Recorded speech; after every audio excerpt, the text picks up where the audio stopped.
Always happy to welcome back to the program one of our Inland Empire answer experts. He is our real estate expert. His name is Jim Bottrell, and you can find him online. Jim has thebuyers.com, and he does truly have the buyers. Jim, welcome back to the Inland Empire answer. Good to have you here. Thanks for having me. So before we get into some of the big changes coming to the way people buy and sell real estate, which is becoming a huge topic of conversation, give us a little overview. Mm-hmm. We always like to start with a look at where the market is right now.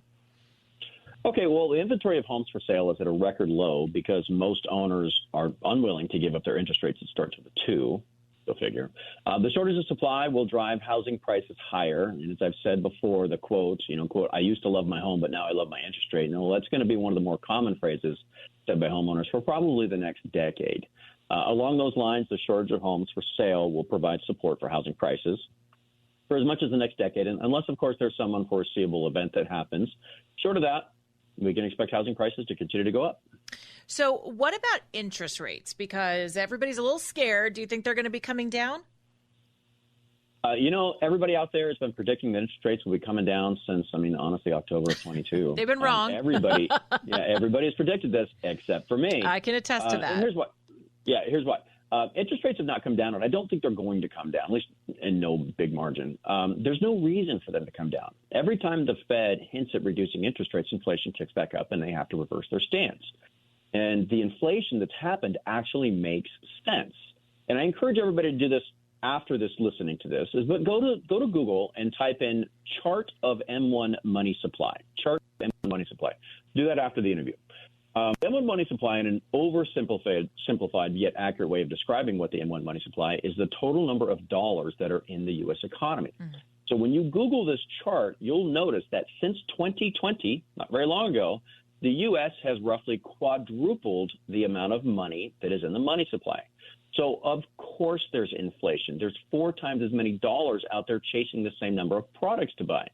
So that tells me that there's not going to be any substantial reduction in interest rates. Reducing interest rates is inflationary by nature, and we already have too much inflation.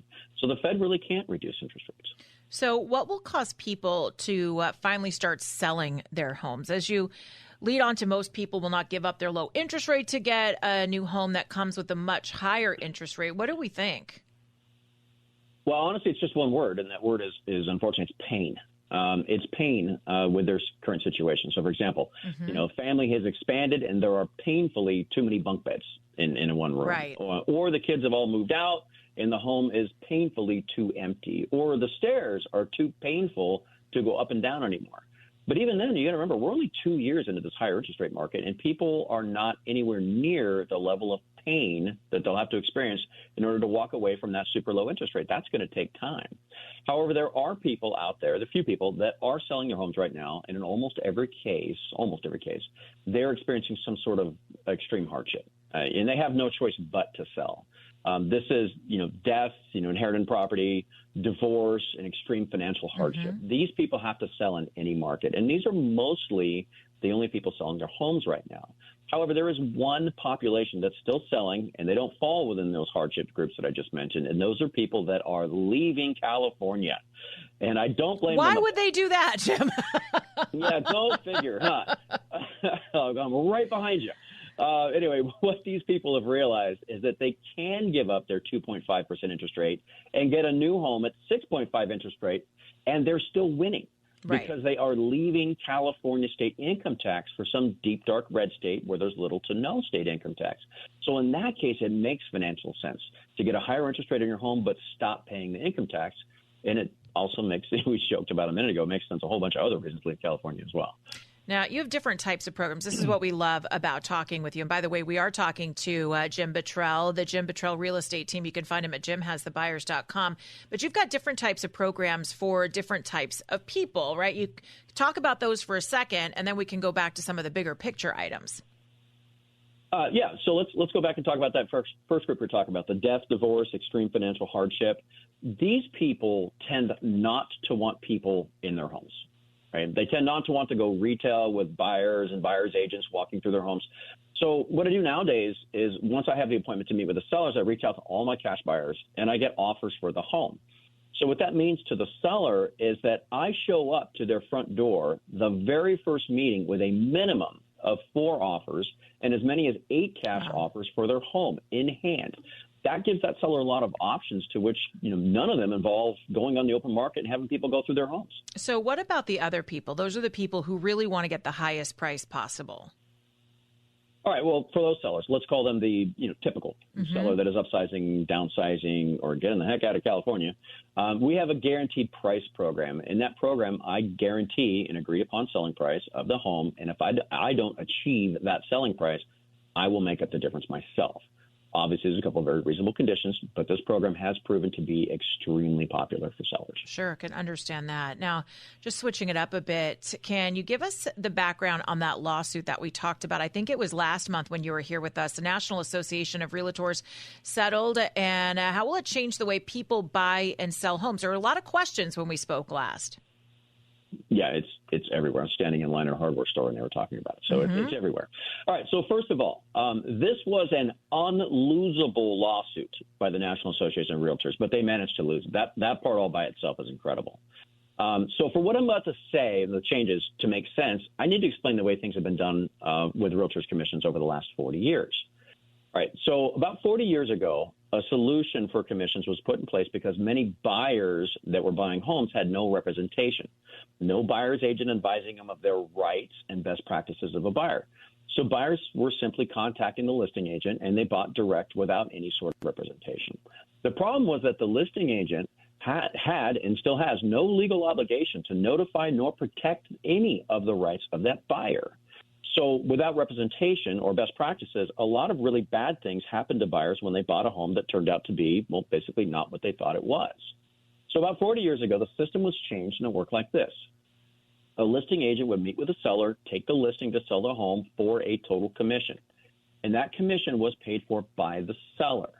Then that listing agent would offer out a portion of that commission, and they call that a solicitation. They would offer that out to all the buyer's agents out there, say, bring your buyers to this house and we'll pay you this portion. All right. This system worked and was advertised in MLS. This is how much you get paid. All right. This system worked because it expanded the pool of buyers for that seller to sell their house to. Further, the buyers who have always been strapped for cash, they got a guaranteed representation when buying that home, and it didn't cost them anything. The system also prevented, probably most importantly, an enormous number of lawsuits. Then fast forward to when that buyer eventually sold that home. Well, now it's their turn to pay for the commissions. The system was fair, and it worked for everybody. When you were a buyer, you didn't pay for an agent when you bought that home, but when you sold it, then you paid for it. The system also saved a lot of lawsuits. Yeah. So how is it going to work now moving forward? Well, you might find this hard to believe, but a bunch of attorneys got involved. No. And screwed it. Yeah, and screwed it all up. Screwed it all up. I know, hard to believe. I couldn't believe it myself. All right. Well, what happened was a class action lawsuit was filed in Missouri, followed by a ton of copycat lawsuits all over the country. And again, as I mentioned earlier, this lawsuit should not have been lost by the National Association of Realtors. They managed to lose an unlosable lawsuit. Let's use the word Grenada from Wolf of Wall Street. All right. Yet the National Association of Realtors managed to lose Grenada. So now that system that worked for 40 years is going away. So what's happening in July, just 2 months away, is the listing agents and sellers will no longer be allowed to offer a solicitation in the multiple listing service that was used to bring the buyers to those listings. The result of this is that effectively limiting the pool of buyers for sellers wanting to sell their homes and removing the guarantee that buyers would have any sort of representation of their rights for that home buyer, which is probably their life's largest and most enduring purchase. So what are the options? There has to be something, right? There has to be some options. Yeah, there are 4 options out there. The seller can still offer that solicitation to the buyer's agent in order to attract buyers to their home. They just can't offer it in the multiple listing service. That's what the lawsuit says. So that's something that us realtors will have to figure out. I mean, the workaround's not going to be easy, but, I'll figure it out. Second option, if the seller is not offering a solicitation to the buyer's agent to bring their buyers, that buyer's agent can still ask the seller to pay the commissions in order for that agent to bring the buyers and potentially sell that person's house. Number 3, if the seller still refuses, the buyers themselves can pay their buyer's agent commission themselves directly. The problem with that is obviously that most buyers don't have that money. Buying a home is extremely expensive already. And then the 4th case, most likely if that seller absolutely refuses, that buyer is going to go find a different house with a seller that will offer commission to their buyer's agent. So that's probably the most likely scenario for buyers that are in this situation. So what's the real change here? Honestly, the paperwork is the only real change, but the psychological impact of that paperwork change will be massive, and it will fundamentally change the way people buy and sell homes. In the past, that commission being paid to both agent was listed on the seller's closing statement only. So the seller saw it, and there was no mention of commissions that were mentioned on the buyer's closing statements.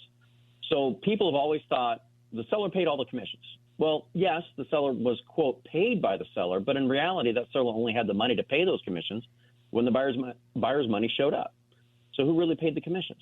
It's a classic chicken and egg scenario. So nothing's really changing except the paperwork, but that paperwork change will have massive impacts on the real estate market. All right, so let's get your best advice here. Jim Bottrell, the Jim Bottrell Real Estate Team. Jim has the buyers.com. What's your advice to both buyers and sellers out there right now?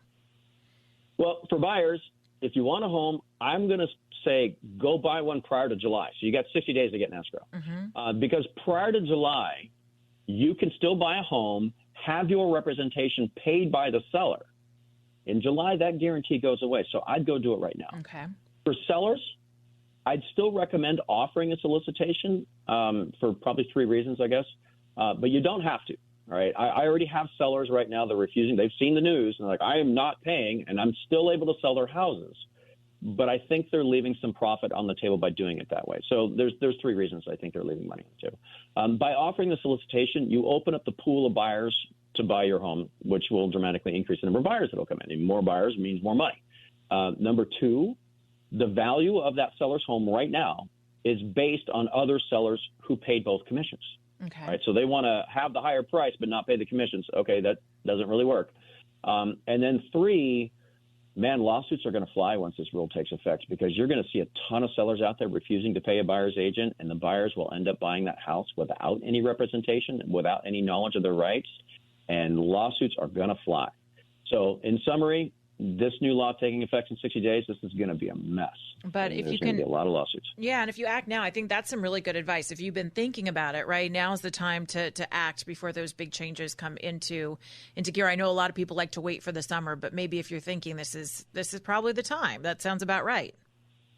Yeah, I'd go now. If I was a buyer, I'd be doing it right now.